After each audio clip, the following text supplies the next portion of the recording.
What exists in every corner of the world? Embraced and celebrated in some countries, but is illegal in 76. What is hidden for fear of public shame, imprisonment, torture, or in 7 countries even the death penalty. What tears families apart? What makes people confront brutal violence on a daily basis? What simple trait gets people treated as second-class citizens everywhere they go? What gets children kicked out of homes? Students bullied and expelled from schools. and workers fired from jobs without warning. What has existed in every country throughout history, but some people still consider Abnormal.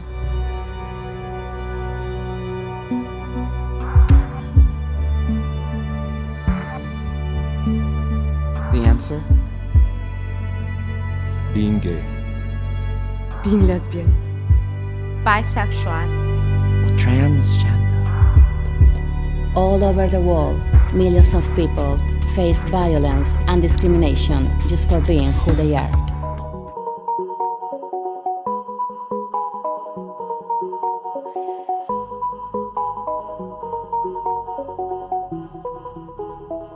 Segundo Maria da Glória Gon, os movimentos sociais são como o coração, o pulsar da sociedade.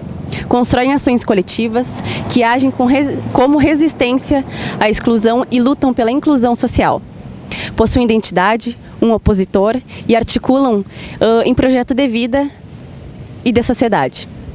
Lutam por novas culturas políticas de inclusão e pelo reconhecimento da diversidade cultural. Entre as décadas de 70 e 80, os movimentos de gênero ganham destaque no Brasil. Segundo Maria da Glória Gon, esses movimentos surgem alinhados socialmente e buscam maiores relações de igualdade e liberdade. Mas afinal, o que são movimentos de gênero? Qual o papel atual desses movimentos na democracia? E quais os limites que esses movimentos enfrentam? O movimento LGBT é constituído por lésbicas, gays, bissexuais, travestis, transexuais e transgêneros, onde lutam pelos seus direitos e principalmente contra a homofobia, tendo como objetivo conscientizar as pessoas do quanto é importante respeitar a opinião sexual de cada um, mostrando que o que prevalece não é o sexo e sim o amor. O homossexualismo era considerado doença mental pela Classificação Internacional de Doenças de 1977. A cada 2 minutos, um homossexual é agredido, seja psicologicamente ou fisicamente. De 191 países, apenas 22 legalizam o casamento e união estável entre casais homoafetivos. Bom, pessoal, falar do momento histórico, que nós estamos vivendo no Brasil, não só no Brasil como no mundo, falar do movimento LGBT hoje em dia em Santa Maria, no Rio Grande do Sul, nós que somos pioneiros nessa questão, principalmente e uso e embaso isso graças a Maria Berenice Dias, uma das primeiras doutrinadoras dentro do movimento. Desde 1800 e pouco ela vem pesquisando até hoje em dia. Maria Berenice Dias, por ser ex-desembargadora e uma das pessoas que tem feito um grande trabalho mesmo fora do STF, também ela é uma dessas pioneiras para a PL que aprovou a união homoafetiva no Brasil. Isso eu deixo bem claro para os acadêmicos de direito que foi também o empenho dela, foi dela que surgiu a união homoafetiva. Trabalhar como nós trabalhamos na Chapa 1, aqui no DCE da Unifra, foi muito legal, valeu muito a pena, porque nós quebramos paradigmas. Pela primeira vez dentro da Unifra, o Centro Universitário Franciscanos, nós tivemos um trabalho excelente, e esse trabalho excelente foi de sentar no pátio, ter a Camila, ter a Eduarda como pessoas que trabalharam conosco ali e desenvolveram. Nós sentamos no pátio e falamos o que era sexualidade para aqueles alunos ali. E isso, para mim, foi muito importante, porque logo que eu cheguei dentro da Unifra, eu ouvi algumas piadas, alguns deboches mínimos, e isso foi agregando, E ser ativista, como eu participei também da primeira marcha das vadias, conhecer o movimento da primeira parada gay que eu trabalhei e que hoje em dia me refere a muitas outras coisas. Também, eu acho que o movimento tem muito a agregar, tem muito a acrescentar. Acho que ainda se falta muito, né, o reconhecimento, principalmente agora após essa aprovação do Estatuto da Família, que infelizmente é o nosso retrocesso. É um retrocesso que me machuca como ser humano, como pessoa, e de dizer que somente a entidade familiar ela é ainda arcaica para o pensamento de um presidente do Legislativo. Então eu deixo para vocês assim essa ponderância que nós temos que ter, esse discernimento, na verdade, daquilo que se é fato na sociedade. Que cada vez mais a união homoafetiva e cada vez mais as adoções por casais homossexuais estão sendo. O movimento LGBT, ao longo dos anos, conquistou muitos direitos, sendo eles o casamento homoafetivo, que foi legalizado no Brasil em 2013.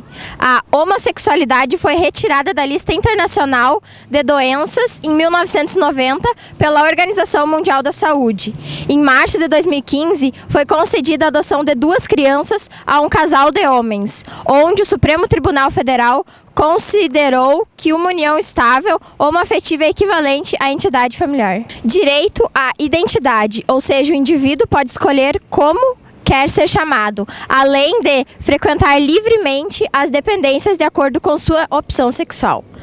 Segundo o artigo 3º da Constituição Federal Brasileira, deve-se promover o bem de todos, sem preconceitos de origem, raça, sexo, cor, idade ou quaisquer outras formas de descriminalização. Facebook aumentou para 17 o número de opções de gênero em sua plataforma. Definir o amor. Definir o amor, ele não tem sexo, ele não tem cor, ele não tem raça, ele não tem religião, ele não tem status. Mas sim quando 2 seres, e isso o Espiritismo explica, eles se gostam e eles veem e concebem aquilo que é chamado de amor. É compartilhar, é viver, em cada instante é se fazer um como se fosse o outro. E meus pais me diziam isso logo na adolescência, quando eu comecei a ter o ápice da homossexualidade, que é poder dizer que a gente tem que aprender a compartilhar. E o amor não é aquilo que eu busco no dia a dia, na beleza, não busco no carisma, mas sim na essência fundamental da pessoa, e que é isso que a gente busca no dia a dia. Eu não vejo sexo quando eu estou atrás do amor. Eu não vejo a classe social, eu não vejo a cor e muito menos a religião. E sim, o amor é aquilo que se busca da convivência do seu cotidiano. De acordo com a ONU, 1 em cada 3 mulheres no mundo já foi espancada ou violentada sexualmente. A cada 5 minutos, uma mulher é agredida em nosso país.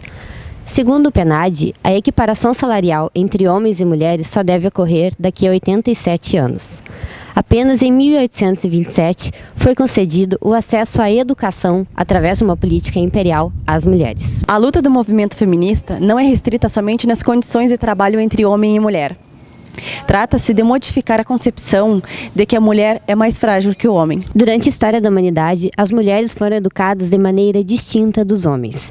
Obras como Emílio de Rousseau indicavam que a menina deveria ser tratada de maneira diferente e consciente de que a sua função na sociedade era subjugada à do homem. Dentre essas obras, também fica nítida essa função subjugada da mulher em obras de Maquiavel e Aristóteles. Aristóteles, aliás, aliava a ideia de humanidade plena à masculinidade. Nas sociedades primitivas, a mulher era educada de forma diferente, mas tinha prestígio social e muitas vezes era muito reconhecida pela sua função de genitora. Com o advento do capitalismo e a influência massiva da igreja, seja nos âmbitos sociais, econômicos e culturais, a mulher passou a integrar um papel exclusivamente de dona de casa, como cuidadora dos filhos, cuidadora do lar, para que o homem pudesse sair e trazer o rendimento para casa. O feminismo ele surgiu com a necessidade que as mulheres viram de ter os seus direitos, de ser reconhecidas como um indivíduo. Até então, no século XVIII, as mulheres elas eram vistas como propriedade de alguém, elas eram filha de alguém, elas eram esposa de alguém, elas eram mãe de alguém. E diante disso, já existiam movimentos, já existiam filósofas, escritoras escrevendo sobre esse problema no século XVIII. Elas hoje em dia são conhecidas como proto-feministas. E no início do século XIX, quando começou o iluminismo, as mulheres viram nele uma chance de lutar pelos seus direitos. E então começou uma vertente que foi originária do feminismo, que é a vertente liberal individualista.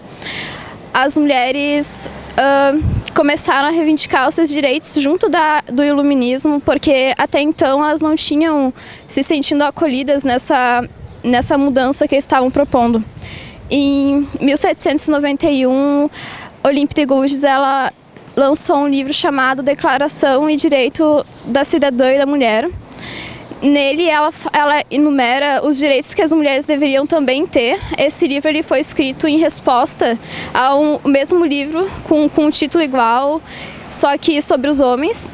E depois disso começou a primeira onda do feminismo, onde elas começaram a reivindicar o direito do voto, elas começaram a reivindicar o direito de ter propriedade sobre outras coisas que até então as mulheres elas não tinham. Quando elas eram casadas, elas eram propriedade de alguém, e qualquer coisa que elas adquirissem também era propriedade de um homem. Bom, as mulheres nessa época foram mortas todas de maneira horrível por causa dessas reivindicações. Elas lutavam para que a mulher também fosse identificada como forte e racional, igual os homens eram. E apesar de usarem de argumento de que as mulheres não eram racionais como os homens, de que era por isso que a liberdade delas era restrita, elas continuaram lutando. A Lei Maria da Penha considera crimes as agressões físicas, sociais e os abusos psicológicos à mulher. E a Lei Feminicídio, promulgada em 2015, enquadra o assassinato de mulheres por razões de gênero entre os crimes hediondos. Como reflexo e influência dos movimentos, tem-se uma das 8 metas do milênio elaboradas pela ONU, que preconiza a promoção da igualdade de gêneros e a autonomia das mulheres. Além disso, muitas famílias, como a de uma cidade americana, estão educando seus filhos de modo que não haja conceituação de gênero, ou seja, quem vai definir sua identidade é o próprio indivíduo e não padrões estabelecidos pelo genoma e pela sociedade. Para que esse movimento de gêneros permaneça em constante ascensão, é necessário que haja, de acordo com a relação proposta por Tocqueville, igualdade sem restrição de liberdade, ou seja, que ao buscar a promoção da igualdade entre os sexos e entre a população LGBT, não haja restrição da liberdade de expressão de populações que não sejam as minorias, como os homens e os heterossexuais. De acordo com Maria da Glória Gon, esses movimentos de gênero e os movimentos sociais como um todo restauram a ordem pública ao reafirmar os direitos e ao buscar essa constante igualdade. Igualdade essa que é preconizada constitucionalmente desde a nossa Constituição Federal de 1988. Every nation is obligated by international human rights law to protect all lesbian, gay, bisexual and transgender people from torture, discrimination and violence. The United Nations has one simple message to the millions of LGBT people around the world. You are not alone. You are not alone. LGBT rights are human rights. LGBT rights are human rights. Together, we will build a world. We will build a world that is free and equal.